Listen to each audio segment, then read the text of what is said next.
কাল বোধন করে সেখান থেকে শুরু করব বিজয়া দশমী অবধি, নাকি কোনো একটা দিনে সব কিছু পুজো করব, মানে 4 দিনের পুজো করে দেবো?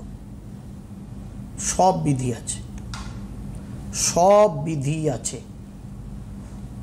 এরপরেই যেদিন মহাসপ্তমী হবে পরের মাসে, সেদিন জগদ্ধাত্রী পূজা হবে। জগদ্ধাত্রী পুজো চন্দননগর, চুচুড়া, টোটাল হুগলি নদীর ওপারে রিসরা, যে সমস্ত জায়গায় হয়, বাঁশবেড়িয়া টু, ওনারা কিন্তু 4 দিন ধরেই করেন, তাই তো? আমার পাড়াতেও, মানে আমাদের অঞ্চলটা রহরাও কিন্তু ছোট মিনি চন্দননগর। আমাদের আমাদের পাড়া জগদ্ধাত্রী পুজোর বয়স এবছর 47 বছরে পড়বে।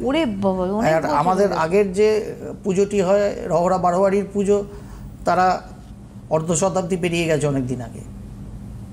তার পরবর্তী ক্ষেত্রে আরও প্রচুর পুজো হয় এখন।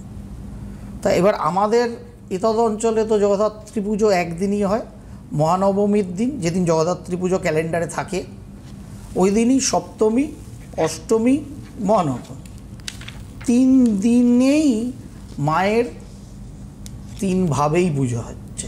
একটা দিনেই 3টে ভাবের পুজো হয়, হয়তো একদম কিচ্ছু অসুবিধা হয় না। মায়ের অপার কৃপা আমাদের সকলের ওপরই আছেন।